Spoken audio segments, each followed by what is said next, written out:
ನಮ್ಮ ಮನೆ ಮದುವೆ ಶಾಸ್ತ್ರಗಳಲ್ಲಿ ಹೆಣ್ಮಕ್ಳು ಮುಡ್ಕೊಳ್ಳೋ ಹೂಗಳನ್ನ ಗಮನಿಸಿದ್ದೀರಾ? ಮಲ್ಲಿಗೆ ಹೂವಿಗೆ ಘಮಘಮ ಸುಗಂಧವಿದೆ, ಆದರೆ ತಾಳಿಕೆ ಇಲ್ಲ. ಕನಕಾಂಬರಕ್ಕೆ ಕಣ್ಸೆಳೆಯೋ ಬಣ್ಣವಿದೆ, ಆದರೆ ವಾಸನೆ ಇಲ್ಲ. ನಮ್ಮ ಕಾಕಡ ಪಾಕಡ ಇದಕ್ಕೆ ಬರೋಬ್ಬರಿ ಬಾಳಿಕೆ ಇದೆ, ಆದರೆ ಬಣ್ಣನೂ ಇಲ್ಲ, ಗಮಲೂ ಇಲ್ಲ. ಒಂದೇ ಮಣ್ಣಲ್ಲಿ ಹುಟ್ಟಿದ ಈ ಮೂರು ಹೂವುಗಳಲ್ಲಿ ಇಷ್ಟೊಂದು ತಾರತಮ್ಯ ಹಾಕಿರಬಹುದು. ಇದರ ಹಿಂದೆ ಪ್ರಕೃತಿಯದ್ದೇ ಒಂದು ದೊಡ್ಡ ಮಾಸ್ಟರ್ ಪ್ಲಾನ್ ಇದೆ. ಬನ್ನಿ, ಇವತ್ತಿನ ವಿಡಿಯೋದಲ್ಲಿ ಇದರ ಹಿಂದಿರೋ ಆ ಸೀಕ್ರೆಟ್ ಸೈನ್ಸ್ ಏನು ಅಂತ ತಿಳಿಸ್ಕೊಡ್ತೀನಿ.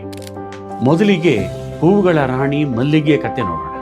ಮಲ್ಲಿಗೆಗೆ ಅಷ್ಟು ಅದ್ಭುತವಾದ ವಾಸನೆ ಹೇಗೆ ಬರುತ್ತೆ ಅಂತೀರಾ? ಅದು ಬರೋದು 100ಕ್ಕೂ ಹೆಚ್ಚು ರಾಸಾಯನಿಕ ಸಂಯುಕ್ತಗಳ ಮಿಶ್ರಣದಿಂದ. ಇದನ್ನ ವಿಜ್ಞಾನದ ಭಾಷೆಯಲ್ಲಿ ವೊಲಾಟೈಲ್ ಆರ್ಗಾನಿಕ್ ಕಾಂಪೌಂಡ್ಸ್ ಅಂತ ಕರೆಯುತ್ತಾರೆ. ಗಮನಿಸಿ, ಇದರಲ್ಲಿರುವ ಬೆಂಜಿಲ್ ಅಸಿಟೇಟ್ ಹಣ್ಣಿನಂತಹ ಸಿಹಿ ವಾಸನೆ ಕೊಟ್ರೆ ಲಿನಾಲೋಲ್ ತಾಜಾ ಪರಿಮಳ ಕೊಡುತ್ತೆ. ಜೊತೆಗೆ ಇಂಡೋಲ್ ಅನ್ನೋ ಕೆಮಿಕಲ್ ಇದರ ಸುಗಂಧವನ್ನ ಮತ್ತಷ್ಟು ಹೈಲೈಟ್ ಮಾಡುತ್ತೆ. ಇವೆಲ್ಲ ಸೇರಿ ಮಲ್ಲಿಗೆಯನ್ನ ಒಂದು ನ್ಯಾಚುರಲ್ ಪರ್ಫ್ಯೂಮ್ ಫ್ಯಾಕ್ಟರಿಯನ್ನಾಗಿ ಮಾಡುತ್ತವೆ. ಆದರೆ ಇಲ್ಲೇ ಇರೋದು ಅಸಲಿ ಟ್ವಿಸ್ಟ್. ಮಲ್ಲಿಗೆ ಹೂವಿನ ಮುಖ್ಯ ಟಾರ್ಗೆಟ್ ಏನಪ್ಪಾ ಅಂದ್ರೆ ರಾತ್ರಿ ಹೊತ್ತು ಪತಂಗಗಳನ್ನ ತನ್ನತ್ತ ಸೆಳೆಯುವುದು. ಹಾಗಾಗಿ ತನ್ನ ಬಳಿ ಇರುವ ಶಕ್ತಿಯನ್ನೆಲ್ಲ, ಅಂದರೆ ಎನರ್ಜಿನ ಕೇವಲ ವಾಸನೆ ಉತ್ಪಾದನೆ ಮಾಡೋದಕ್ಕೆ ಖರ್ಚು ಮಾಡಿಬಿಡುತ್ತೆ. ಯಾವಾಗ ಎನರ್ಜಿ ಪೂರ್ತಿ ವಾಸನೆಗೆ ಹೋಯ್ತೋ ಅದರ ದೈಹಿಕ ರಚನೆ ಬಹಳ ಮೃದುವಾಗಿ ಬಿಡುತ್ತೆ. ನಿರಂತರವಾಗಿ ವಾಸನೆ ಬಿಡುಗಡೆ ಮಾಡೋದ್ರಿಂದ ಸಸ್ಯದ ಒಳಗಿನ ಆಹಾರ ಮತ್ತು ಶಕ್ತಿಯ ಬಳಕೆಯ ಪ್ರಕ್ರಿಯೆಯ ಮೇಲೆ, ಅಂದರೆ ಅದರ ಮೆಟಬಾಲಿಸಮ್ ಮೇಲೆ ಭಾರಿ ಒತ್ತಡ ಬಿಡುತ್ತೆ. ಇದನ್ನೇ ವಿಜ್ಞಾನದಲ್ಲಿ ಪ್ರಿನ್ಸಿಪಲ್ ಆಫ್ ಅಲೋಕೇಶನ್ ಅಂತ ಕರೆಯೋದು. ಹೀಗೆ ವಾಸನೆಗೋಸ್ಕರ ತನ್ನ ಶಕ್ತಿಯನ್ನೆಲ್ಲ ಕಳೆದುಕೊಂಡ ಮಲ್ಲಿಗೆಯ ಆಯಸ್ಸು ಕೇವಲ 12ರಿಂದ 24 ಗಂಟೆ ಮಾತ್ರ. ನೀವು ಸ್ವಲ್ಪ ಜೋರಾಗಿ ಮುಟ್ಟಿದ್ರೂ ಸಾಕು, ಅಥವಾ ವಾತಾವರಣ ಬದಲಾದರೂ ಸಾಕು, ಇದರಲ್ಲಿರುವ PPO ಮತ್ತು POD ಎಂಬ ಕಿಣ್ವಗಳು, ಅಂದರೆ ಎಂಜೈಮ್ಸ್ ಬಿಡುಗಡೆಯಾಗಿ ಬಿಳಿ ಮಲ್ಲಿಗೆ ಕ್ಷಣಾರ್ಧದಲ್ಲಿ ಕಂದು ಬಣ್ಣಕ್ಕೆ ತಿರುಗಿ ಒಣಗೋಗುತ್ತೆ. ಜೊತೆಗೆ ಇದು ಅತಿಯಾಗಿ ಬಿಡುಗಡೆ ಮಾಡುವ ಎಥಿಲಿನ್ ಅನ್ನೋ ಹಾರ್ಮೋನ್ ಮಲ್ಲಿಗೆಗೆ ಬೇಗ ವಯಸ್ಸಾಗುವಂತೆ ಮಾಡುತ್ತೆ. ಅದಕ್ಕೆ ನಾನು ವಿಡಿಯೋ ಶುರುವಿನಲ್ಲೇ ಹೇಳಿದ್ದು, ಮಲ್ಲಿಗೆಗೆ ಗಮಲಿದೆ, ಆದರೆ ತಾಳಿಕೆ ಇಲ್ಲ. ಮಲ್ಲಿಗೆಯ ಕತೆ ನೋಡಿದ್ರಲ್ಲ. ಈಗ ಎರಡನೇ ಹೀರೋ ನಮ್ಮ ಕನಕಾಂಬರ. ನಾನು ಮೊದಲೇ ಹೇಳಿದ ಹಾಗೆ ಕನಕಾಂಬರಕ್ಕೆ ಬಣ್ಣವಿದೆ, ಆದರೆ ವಾಸನೆ ಇಲ್ಲ. ಯಾಕೆ ಗೊತ್ತಾ? ಕನಕಾಂಬರ ಪ್ರಕೃತಿಯ ಅತ್ಯಂತ ಸ್ಮಾರ್ಟ್ ಇನ್ವೆಸ್ಟರ್. ಮಲ್ಲಿಗೆಯ ತರಹ ಗಾಳಿಯಲ್ಲಿ ಆವಿಯಾಗಿ ಹೋಗುವ ವಾಸನೆಗೋಸ್ಕರ ಇದು ತನ್ನ ಶಕ್ತಿಯನ್ನ ವೇಸ್ಟ್ ಮಾಡೋದಿಲ್ಲ. ಬದಲಾಗಿ ತನ್ನ ಶಕ್ತಿಯನ್ನೆಲ್ಲ ಕ್ಯಾರಟಿನಾಯ್ಡ್ ಎಂಬ ಅದ್ಭುತ ವರ್ಣದ್ರವ್ಯಗಳನ್ನ, ಅಂದರೆ ಪಿಗ್ಮೆಂಟ್ಸ್ ಉತ್ಪಾದಿಸಲು ಬಂಡವಾಳ ಹೂಡುತ್ತೆ. ಈ ವರ್ಣದ್ರವ್ಯವೇ ಕನಕಾಂಬರಕ್ಕೆ ಆ ಕಣ್ಣು ಕುಕ್ಕುವ ಕಿತ್ತಳೆ ಅಥವಾ ಸಾಲ್ಮನ್ ಬಣ್ಣವನ್ನು ಕೊಡುತ್ತದೆ. ಇಲ್ಲಿ ಪ್ರಕೃತಿಯ ಮಾಸ್ಟರ್ ಮೈಂಡ್ ನೋಡಿ. ಮಲ್ಲಿಗೆ ರಾತ್ರಿ ಹೊತ್ತು ಪತಂಗಗಳನ್ನು ಕರೆಯಲು ವಾಸನೆ ಬಳಸಿದ್ರೆ, ಕನಕಾಂಬರ ಹಗಲಿನಲ್ಲಿ ಜೇನುನೊಣ ಮತ್ತು ಚಿಟ್ಟೆಗಳನ್ನು ಸೆಳೆಯಲು ತನ್ನ ಗಾಢ ಬಣ್ಣದ ವಿಜುವಲ್ ಸಿಗ್ನಲ್ಸ್, ಅಂದರೆ ದೃಷ್ಟಿಗೋಚರ ಸಂಕೇತಗಳನ್ನು ಮಾತ್ರ ನಂಬಿಕೊಂಡಿದೆ. ಅಷ್ಟೇ ಅಲ್ಲ, ಈ ಕ್ಯಾರಟಿನಾಯ್ಡ್ಗಳ ಇನ್ನೊಂದು ಮ್ಯಾಜಿಕ್ ಏನಂದರೆ, ಇವು ಸೂರ್ಯನಿಂದ ಬರುವ ಅಪಾಯಕಾರಿ UV ಕಿರಣಗಳಿಂದ ಹೂವಿಗೆ ಸನ್ಗ್ಲಾಸ್ ತರಹ ರಕ್ಷಣೆ ನೀಡುತ್ತೆ. ಮಲ್ಲಿಗೆಯ ವಾಸನೆ ಬೇಗ ಆವಿಯಾದ ಹಾಗೆ ಕನಕಾಂಬರದ ಬಣ್ಣ ಬೇಗ ಮಾಸುವುದಿಲ್ಲ. ಏಕೆಂದರೆ ಕ್ಯಾರಟಿನಾಯ್ಡ್ಗಳು ಜೈವಿಕವಾಗಿ ಬಹಳ ಸ್ಟ್ರಾಂಗ್ ಆಗಿರುವ ಅಥವಾ ಸ್ಥಿರವಾದ ಸಂಯುಕ್ತಗಳು. ಹಾಗಾಗಿ ಕನಕಾಂಬರ ಗಿಡದಲ್ಲಿ ಬರೋಬ್ಬರಿ 2ರಿಂದ 4 ದಿನಗಳ ಕಾಲ ಫ್ರೆಶ್ ಆಗಿರುತ್ತದೆ. ಅತಿ ಹೆಚ್ಚು ಬಿಸಿಲಿದ್ದರೂ ಇದು ಸೊರಗುವುದಿಲ್ಲ. ಇದರ ಜೊತೆಗೆ ಕನಕಾಂಬರದಲ್ಲಿ ಇನ್ನೊಂದು ಸೂಪರ್ ಪವರ್ ಇದೆ. ಇದರ ಬೀಜದ ಕೋಶಗಳು ಒಣಗಿದಾಗ ಅದರ ಮೇಲೆ ಮಳೆ ಹನಿ ಬಿದ್ದರೆ ಸಾಕು, ಅದು ಪಟಾಕಿಯಂತೆ ಟಪ್ ಅಂತ ಶಬ್ದ ಮಾಡುತ್ತಾ ಸಿಡಿಯುತ್ತದೆ. ಹೀಗೆ ಸಿಡಿದು ತನ್ನ ಬೀಜಗಳನ್ನ ದೂರಕ್ಕೆ ಎಸೆಯುತ್ತದೆ. ಅದಕ್ಕೆ ಇಂಗ್ಲಿಷ್ನಲ್ಲಿ ಇದನ್ನ ಫೈರ್ ಕ್ರ್ಯಾಕರ್ ಫ್ಲವರ್ ಅಂತ ಕರೆಯುತ್ತಾರೆ. ಸೊ ಶಕ್ತಿಯನ್ನ ವಾಸನೆಗೆ ಹಾಕದೆ ಬಣ್ಣಕ್ಕೆ ಹಾಕಿದ್ದರ ರಿಸಲ್ಟ್, ಕನಕಾಂಬರಕ್ಕೆ ಬಣ್ಣವಿದೆ, ವಾಸನೆ ಇಲ್ಲ. ಮಲ್ಲಿಗೆಯ ಪರ್ಫ್ಯೂಮ್ ಆಯಿತು, ಕನಕಾಂಬರದ ಬಣ್ಣದ ಮೋಡಿಯೂ ಆಯಿತು. ಈಗ ನಮ್ಮ ವಿಡಿಯೋದ ಕೊನೆಯ ಮತ್ತು ಅತಿ ಮುಖ್ಯವಾದ ಹೂವಿನ ಸರದಿ, ಕಾಕಡ. ಇದಕ್ಕೆ ಸ್ಟಾರ್ ಜಾಸ್ಮಿನ್ ಅಥವಾ ಇಂಡಿಯನ್ ಜಾಸ್ಮಿನ್ ಅಂತಲೂ ಕರೀತಾರೆ. ನೆನಪಿದೆಯಾ? ನಾನು ವಿಡಿಯೋ ಶುರುನಲ್ಲೇ ಹೇಳಿದ ಡೈಲಾಗು, ಕಾಕಡ ಪಾಕಡ ಬಾಳಿಕೆ ಇದೆ, ಆದರೆ ಬಣ್ಣವೂ ಇಲ್ಲ, ಗಮಲೂ ಇಲ್ಲ.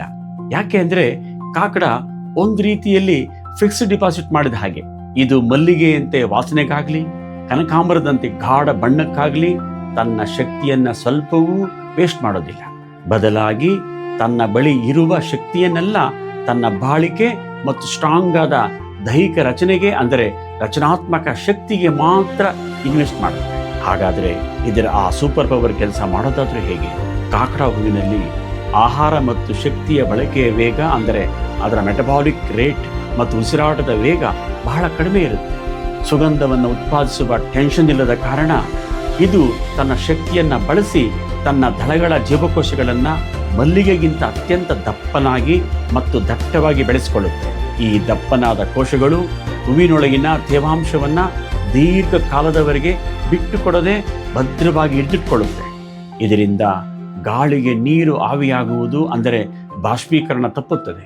ಮಲ್ಲಿಗೆಯಲ್ಲಿ ನಾನು ಹೇಳಿದ ಆ PPO ಮತ್ತು POD ಎಂಬ ಕಿಣ್ವಗಳು ನೆನಪಿದೆಯಲ್ಲ, ಅವು ಮಲ್ಲಿಗೆಯನ್ನು ಬೇಗನೆ ಕಂದು ಬಣ್ಣ ತಿರುಗಿಸುತ್ತೆ. ಆದರೆ ಕಾಕಡ ಹೂವಿನಲ್ಲಿ ಈ ಕಿಣ್ವಗಳ ಕಾಟವೇ ಇರೋದಿಲ್ಲ.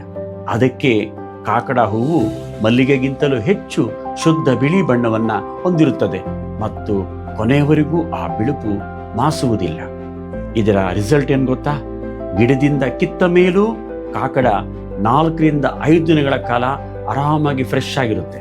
ಅದೇ ನೀವು ಇದನ್ನ ಫ್ರಿಡ್ಜಲ್ಲಿ ಇಟ್ಟರೆ ಬರೋಬ್ಬರಿ 14 ದಿನಗಳ ಕಾಲ ಮಾಡೋದೇ ಇಲ್ಲ.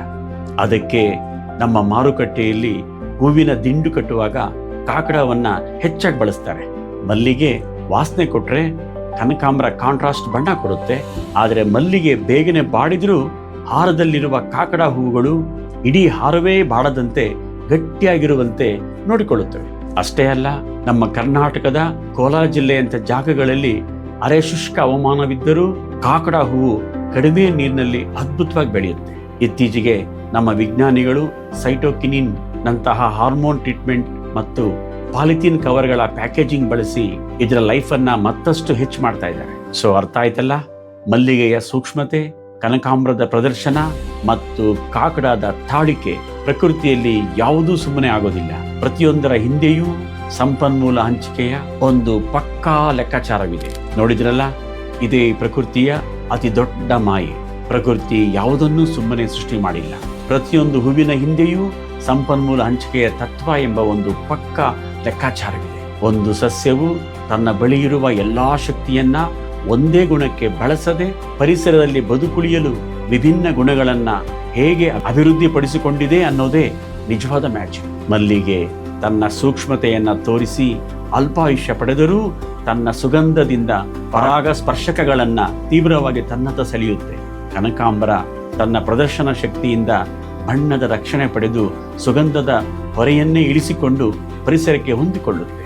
ಮತ್ತು ನಮ್ಮ ಕಾಕಡ ಹೂವು ಇದು ಯಾವುದೇ ಆಡಂಬರವಿಲ್ಲದ ಬಿಳುಪು ಮತ್ತು ತಾಳಿಕೆಯನ್ನು ಮೈಗೂಡಿಸಿಕೊಂಡು ಮಲ್ಲಿಗೆಯ ಅನುಪಸ್ಥಿತಿಯಲ್ಲಿ ಗಟ್ಟಿಯಾಗಿ ನಿಲ್ಲುತ್ತೆ.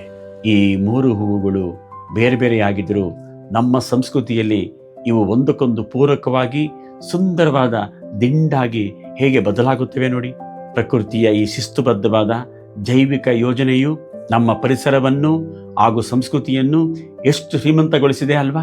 ಮುಂದಿನ ಬಾರಿ ನೀವು ಹೂ ಕೊಂಡ್ಕೊಳ್ಳುವಾಗ ಅದರ ಹಿಂದಿರುವ ಈ ವಿಜ್ಞಾನದ ಕತೆ ನಿಮಗೆ ಖಂಡಿತ ನೆನಪಾಗುತ್ತೆ. ಈ ವಿಡಿಯೋ ಇಷ್ಟವಾಗಿದ್ದರೆ ಲೈಕ್ ಮಾಡಿ, ನಿಮ್ಮ ಸ್ನೇಹಿತರೊಂದಿಗೆ ಶೇರ್ ಮಾಡಿ ಮತ್ತು ನಮ್ಮ ಚಾನೆಲ್ಗೆ ಸಬ್ಸ್ಕ್ರೈಬ್ ಆಗೋದನ್ನ ಮರಿಬೇಡಿ. ಇಂತಹದ್ದೇ ಇಂಟ್ರೆಸ್ಟಿಂಗ್ ವಿಜ್ಞಾನದ ಕಥೆಗಳೊಂದಿಗೆ ಮತ್ತೆ ಸಿಗೋಣ. ನಮಸ್ಕಾರ.